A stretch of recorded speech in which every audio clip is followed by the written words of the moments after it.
And we'll start with you, Mr. Kinley. The goal of the North Carolina Republican Party is to win elections. What experience do you have in winning elections? Sorry about that. I just went over a lot of that. In 1999, when I became vice chairman of the Republican Party, going into 2000, we had some problems in our county. 6 to 8 volunteered to work for the party. So I started Foreign Voters of North Carolina. We recruited 50 people. We made 250,000 phone calls. We distributed 250,000 voter flyers. We worked hard. We turned the vote out. And George Bush won Guilford County by 8,000 votes.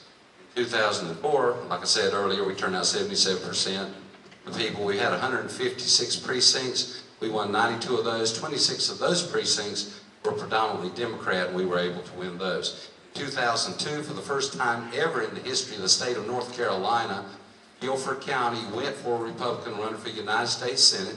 We won by 1,050 votes. Erskine Bowles' mother lived in a precinct, and I made sure that we beat him bad there. We beat him by 65%. I know how to turn out people for elections. I know how to raise the money necessary to get those people out and to provide the counties what they need. That's the job of the vice chair. His job is not to run the Republican Party. His job is to, if you'll go and read the plan of organization, to do as the executive committee and the chairman and the central committee ask him to do. So the thing about it is, I won elections. I have a proven track record. I've turned out the vote. I've raised the money. I want to help my party maintain the majority that we have in Raleigh. Major Dave. I wish I could claim that I had the 20 years experience that some of these have in working in the Republican Party. But for most of my adult life, I was prohibited by the Hatch Act from directly participating in politics while I was in uniform. But the experience that I do have that's relevant in motivating people to get involved and do what needs to be done to win elections has been clearly demonstrated through my service with the American Legion, USO, Purple Heart Foundation, these types of civic groups that depend solely on volunteer activity and donations for success. The military skills that I bring to this that would help me be effective is knowing how to organize people. If the Army teaches you anything, it's how to do more with less. We have to get creative in what we do. The economy is very tight. We know donations are at a minimum. I went down and made 2 commercials for Ed Goodwin last time. It cost me a tank of gas to go down there. Normally you'd pay $10,000 to some PR firm to construct something like that. And admit it wasn't studio grade necessarily, but it got the message out of there. And in full disclosure, he did pay me for making those commercials. 2 bags of peanuts. You see him up on the trailer filling those 2 food line bags, and that's what he paid me. Folks, the younger crowd out there, that's how we attract them. Technology is the key. Social media. Where do you find the young group? On social media and playing with technology. This is the vehicle we can use to draw them into what we do. But we have to give them that solid reason, that solid message of values as to what it is that they're actually supporting and doing. So we have to think outside the box a little bit. We know the Democrats are going to shift their game plan, and we've got to be ready not only with our plan, but to address whatever comes from their plan. This fall is nonpartisan elections. It's a conservative liberal debate. It's not a Republican Democrat. This is our chance to attract those conservatives who are upset they tried 3 times to take God out of their platform. That's what I'll drive as vice chair. Thank you. Ms. Krovic. Thank you. Some folks will work for food. Dave works for peanuts. Pretty good. What have I done for elections? I've worked in more than I even want to think about. I have been doing this for about 20 years.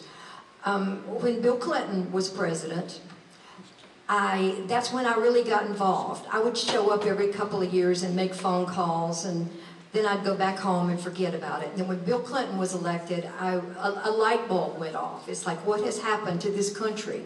How could we elect him? And I haven't stopped since then. That was my waking moment, and I've had insomnia ever since.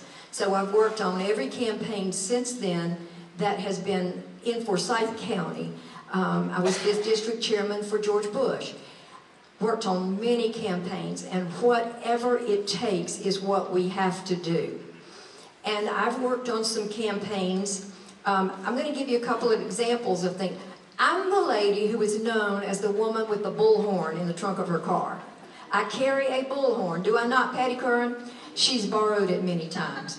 Wherever you need to go to hold a protest, to hold an elected official accountable, we've done that in many times in small communities just to get some attention.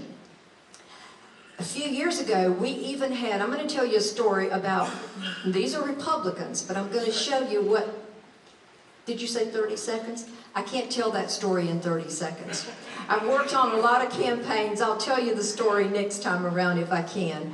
But we have to keep doing, we did an awesome job this year. This last election, we played it just the way it needed to be done. We need to keep doing that, motivate our people, engage the grassroots to help us, because just Republicans, we can't do it. We need everyone in the game. Mr. Bradley. Thank you. I have experience at winning elections myself. When I got involved in the House District 49 race, it started off as a D+8, a hardcore Democrat district.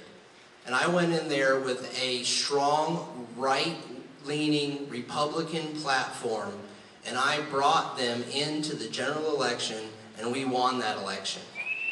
In order to win elections, general elections, we have to win in the general, which means we have to draw Democrats. We don't have to pander to do that. We don't have to play liberal light. We have to be truthful in how we present a conservative platform. We have to be able to articulate it in a way that they understand it and in a way that they want to come on board.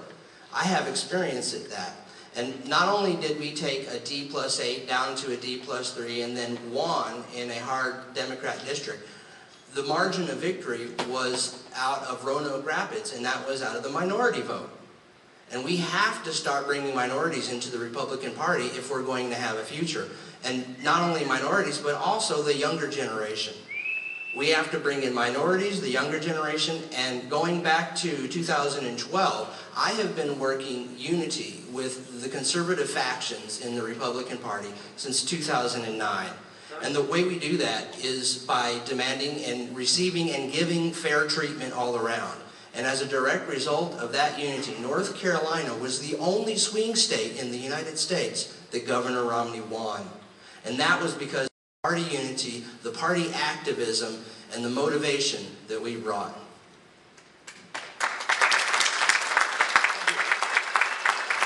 Our second question, and we'll begin with Major Dave on this one. With the RNC wanting to broaden the party to attract minorities, women, and moderates, what changes would you suggest? We'll begin with Major Dave. One of the first changes would be in the terms that we use.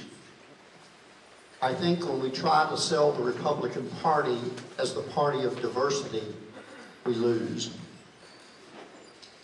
I think a much better word, we are the party of inclusion. We welcome anyone who shares our conservative values consistent with our platform. Moderating to the middle has killed us now in 2 successive presidential elections. Why would we want to go there again? The biggest vote victory last year was not even in November. It was in May for the marriage amendment, when more than 60% of the voters stood up and said enough. These are solid conservatives, and they were Republicans, they were Democrats, they were independents, but they stood together on values. That is the conservative base that we need to appeal to.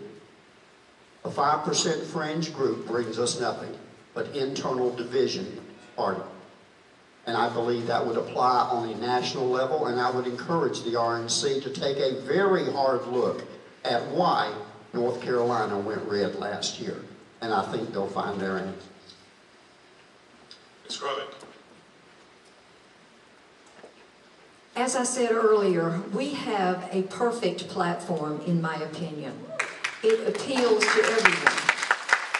I think all minorities share our values. We all want the same things as Americans. We're not doing a good job selling ourselves. It's just as simple as that. Part of it is that our ideas are harder to sell. You know, the Democrats talk about starving children and poor people, and we talk about tax cuts and freedom, and to a lot of folks that it's just not an easy sell. And most voters, everybody in this room is very well informed or you wouldn't be here. But most voters are not as informed as you are. We are dealing with a lot of low information voters. And we have to learn to reach out to them. We have to sell ourselves better. We have to reach out to the minority communities. We get painted as the party who doesn't like women. I mean, I can't believe how the Democrats have gotten away with that we are just against women.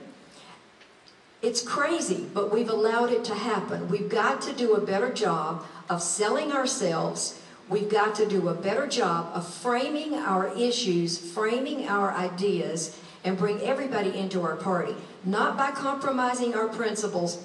I want to read you something else. This is a quote.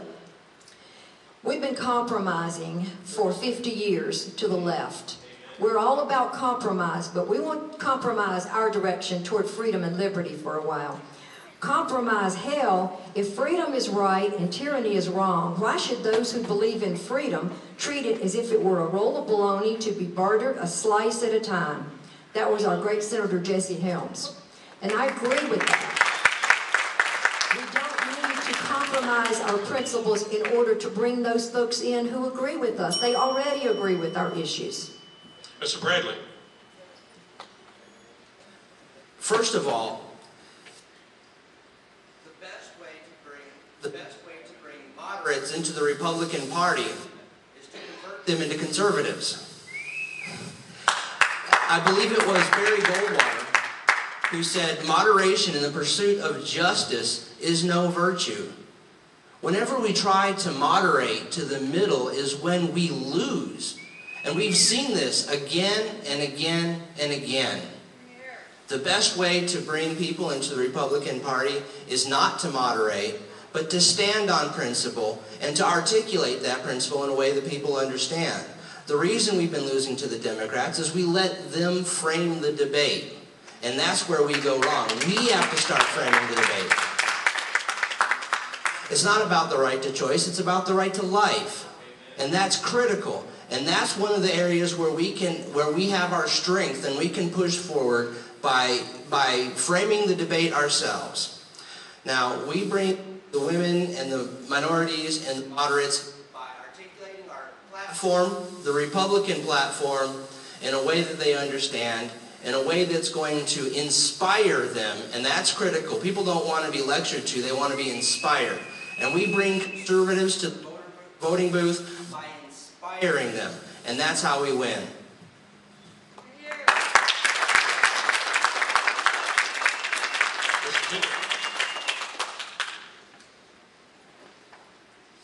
Laron Wise, stand up. Go ahead, stand up, Laron. Say, business major at A&T University, will be graduating next semester. He happened to show up at the Guilford County Republican Party headquarters and spoke to me for a few minutes and said he wanted to get involved. I said, I bet we don't have a precinct chairman in your precinct. So Laron is a precinct chairman. That's how you get people involved. Bring them in and you make them a part of what's going on. I'm very proud to have Laron and a couple of his friends who want to help me with my campaign. You bring them in, you make them a part of what's going on. Anyone knows, if any of you go to a church, if you have a new member join, if you don't give them something to do in that church in the first 6 months, within a year to 18 months, they will no longer be. The thing about it is we have to reach out to these people, bring them in, give them positions of responsibility, find out things that they are good at, and let them soar. And we should be there to help them, pick them up, dust them off. And then if they make a mistake, review it, go out, try to do it better the next time. We have to go out into the black communities. I did this when I was chairman. I tried to get into one particular black church and they never wanted to let me in. And I have several friends. I'm a lay minister, for those of you who don't know me. I also do a prison ministry. And so I deal with a lot of different churches. And I want to go to this one church. I wanted to get a Republican president. They wouldn't let me come speak. But I know how the church works. So I showed up one Sunday and sat down on the front pew. And pretty soon the usher came to me and wanted to know who I was. And I told him that I was chairman of the Guilford County Republican Party. The thing about it is, I was asked to speak to the church. Sometimes you have to go out to them and you have to show them who you are. And you got to tell them about your principles if you want to get involved. Thank you. I know we had